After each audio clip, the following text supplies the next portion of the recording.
নমস্কাৰ আপোনালোক সকলোকে পুনৰবাৰ মোৰ চেনেললৈ স্বাগতম জনাইছো। আজি মই আপোনালোকৰ মাজলৈ এইটো চিলাই লৈ আহিছো। চাওকচোন, এতিয়া মই এখন কাপোৰত আপোনালোকক কৰি দেখুৱাম। এনেদৰে প্ৰথমে 3টা ৰাউণ্ড বনাই ল'ব। আপোনালোকে ডাঙৰকৈ মন গ'লে দিব পাৰে। মই এনেদৰে 3টা দিছো। এতিয়া চাওকচোন, এনেদৰে আপোনালোকে বেজিটো এনেদৰে সোমোৱাই দিব। তাৰপিছত এনেদৰে বেজিটোৰ আগত এনেদৰে দি দিব। সূতাডাল দি এটা পকাই দিব লাগে। তাৰপিছত আকৌ বেজিটোৰ আগত এনেদৰে সূতাডাল দি দিব লাগে। এইটো চাওকচোন, চিলাইটো এইটো ধৰিব পাৰিছেনে? এনেদৰে যিটো জোখ দিয়ে আপোনালোকে সেনেদৰে দি তাৰ ওপৰত বেজি আগটো দি সূতাডাল সোমোৱাই দিব লাগে। এইটো এই চিলাইটো একেবাৰে সহজ। চাওকচোন বাৰু, এই একেদৰে আমি ৰাউণ্ডটো কমপ্লিট কৰি লওঁ। এনেদৰে আপোনাৰ বেজিটো সোমোৱাই দি তাৰ আগত সূতাডাল দিব লাগে পকাই দি এনেদৰে পাকটো মাৰি এনেকৈ টানি দিলেই হৈ যায়। আপোনাৰ এটা ৰাউণ্ড শ্বেপ হৈ যায় ধুনীয়া। এইটো ধৰিব পাৰিছেনে? এতিয়া গোটেই ৰাউণ্ডটো মই এনেদৰে কৰি লওঁ। বুজিব পাৰিছেনে বাৰু আপোনালোকে? এইটো চাওকচোন,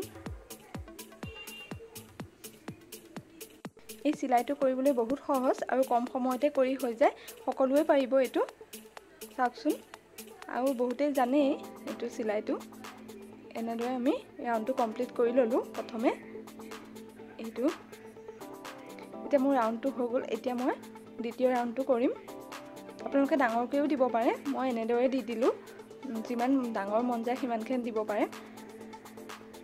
এয়া চাওকচোন, এই ছেকেণ্ড ৰাউণ্ডটো আপোনালোকে এনেদৰে কৰিব। একেখিনি নিয়মেই কৰিব লাগিব। 2 নম্বৰ ৰাউণ্ডটো মই এনেদৰে কৰি লওঁ। এয়া মই কৰি আছোঁ। একেদৰে কৰিব লাগিব 2 নম্বৰ ৰাউণ্ডটো। এতিয়া মোৰ কৰি হৈ গ'ল। এতিয়া মই কি কৰিম, আপোনাৰ বেলেগ সূতা বেলেগ কালাৰ দি এনেদৰে পাৰ কৰি ল'লোঁ। তাৰপিছত আপোনাৰ এডাল সূতা ওপৰত, এডাল তলত, আকৌ এডাল ওপৰত, এডাল তলত এনেদৰে আমি পকাব লাগিব।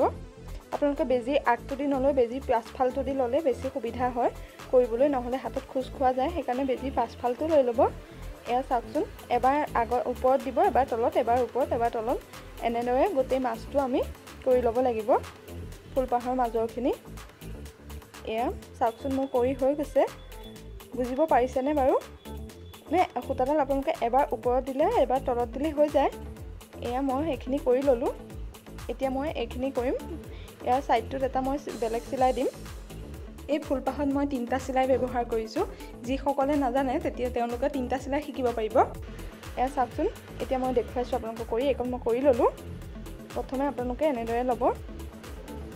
আপোনালোকে চাই গ'লেই পাৰিব। চাওকচোন, এইটো মণি চিলাই বুলি কয়।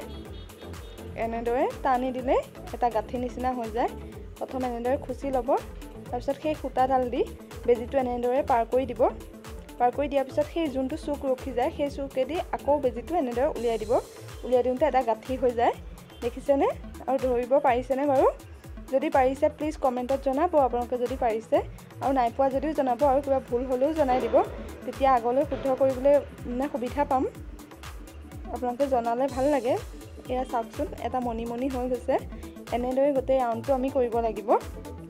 এইটো এতিয়া মই গোটেই ৰাউণ্ডটো কৰি ল'লোঁ। এতিয়া মই ইয়াৰ মাজত এটা চুমকি খুৱাই দিছোঁ। এইটো চাওকচোন, আপোনালোকে যিকোনো খুৱাই দিব পাৰে।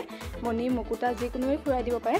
আৰু আজি ভিডিঅ'টো চাই কেনেকুৱা পালে বাৰু? যদি ভাল পালে প্লিজ লাইক কৰিব, কমেণ্ট কৰিব আৰু শ্বেয়াৰ কৰি দিব। আৰু যিসকল নতুন হয় তেওঁলোকে ছাবস্ক্ৰাইব কৰি দিব আৰু কমেণ্টত জনাবলৈ নাপাহৰিব। আজিলৈ আহিছোঁ।